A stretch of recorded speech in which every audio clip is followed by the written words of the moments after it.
our darkest times are sometimes the springboard for our best times. And when you're in those moments, you don't realize, obviously, because you're like, this is a disaster. How do I get out of this? And to dwell on that for a moment, you mentioned, the option was there to self-destruct. What was it, if you can remember, that helped you not choose that option? Was like there a moment or a conversation? Maybe it was the Tony Robbins experience, but um, decision making always fascinates me. And there must have been something that happened that made you go, actually, that's not right. Yeah, the trigger was pretty simple. There was a policeman who was talking to me this particular day about what it all had happened. And he said, "Hey, look, Tony, there's two ways you can go. You can go down the path of a loser. You can go down the path of self-destruction." But he said, "Where's that going to get you and your kids? Or you just you take what you've done, you learn from it, and you move ahead." And I just basically thought about my three kids. I thought, you know what, I've got to find a way. So I just chose to go back to work and get a job back on building sites to just start making some money again. And I realised that I'd spoken to Galbelly, one of the best lawyers in Victoria at the time, and he was really good. He said, "Look, Tony, you can pay me another 10,000. I'll chase these people, but they've got a $2 shelf company. You're not going to get anything back." And again, he was another one who said, "You know what? It's not good what's happened. However, just cut your losses, move on, and you just have to start again." So the reality was the reality, Jake. I just had no choice Mm. but to head down that path and rebuild.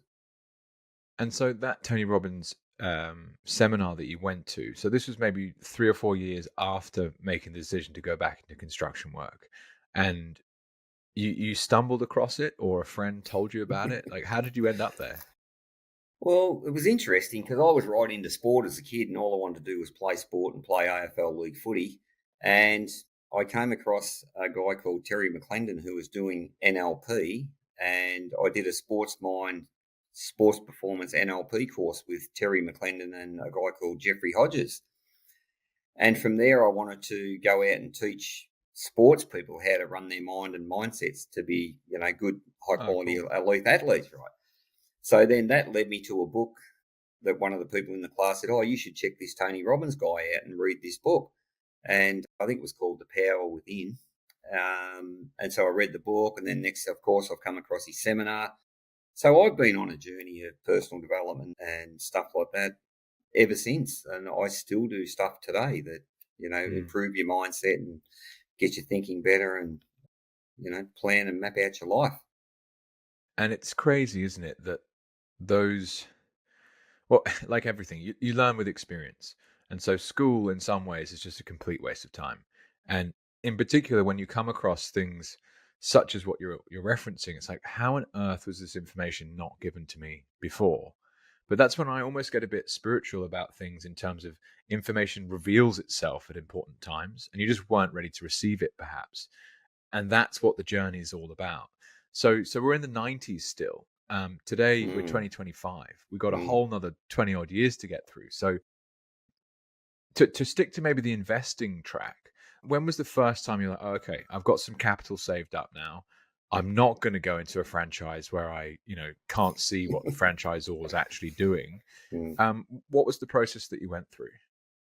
I think the first goal was to try to build a bit of security, right? And as you know, in Australia, everybody wants to own their own house, Mm. which, now I know nowadays is probably not the best move you can make either. But the first challenge was get a deposit and buy a house, right? So I've got some stability. So that was the first goal, which I did.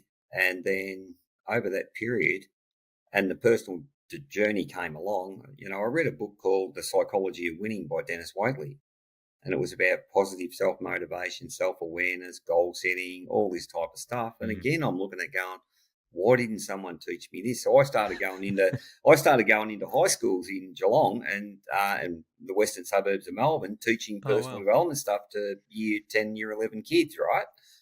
Because I'm a big believer that when you learn, you apply, you get results, Mm. then go teach, right? And maybe the same with Mm. you, Jake, with your business. You had to learn, you had to apply, you had to understand it, and then you can go and teach it, right? So I did a similar Mm. thing, but I also incorporated that into my footy coaching, into my personal life. I did a fair bit of one-on-one stuff with elite athletes and things like that. So that was all part of that mindset journey. So getting the security, of your first home or my home again was number one objective. But then I read a book called Real Estate Riches by a guy called Dolph DeRuse. Dolph has never had a job. He went to university and he stumbled across a property deal. He made a lot of money out of one property deal and gave uni away. And he's been a property investor ever since. But so that book taught me a lot. So I've really just been on this learning discovery journey. And at the time, I think it was 2000 when I bought that property. By 2002, 2003, I bought my first investment property. Then I bought another one and subdivided it. But then at that point in time, I didn't know about markets. I didn't know about property cycles. I didn't know I'm in a growth spurt. So a lot of those properties that I bought back then were going up in value because we had a spurt between 203 and 206, right? But I'm none the wiser. This is just a fluke, right, that I bought and did what I did at the right time. And then the more I started to learn, then I started to get smarter people around me. I met a smart tax accountant. I met a smart finance broker. Hey, Tony, it's good what you've done, but hey, it's pretty stupid. You should have did it like this, and setting up structures and minimizing tax and all this sort of stuff, Jake, just evolved by getting into the game and going out and doing it. And the thing that I loved the most was that I'm really good at building relationships, and I had a strategy about what to buy, how to buy. I researched the market for 3 months. So by the time I bought, I knew exactly what the property was worth or what I should pay for it. And I negotiated deals where I bought properties, 15, 20, 30% under value.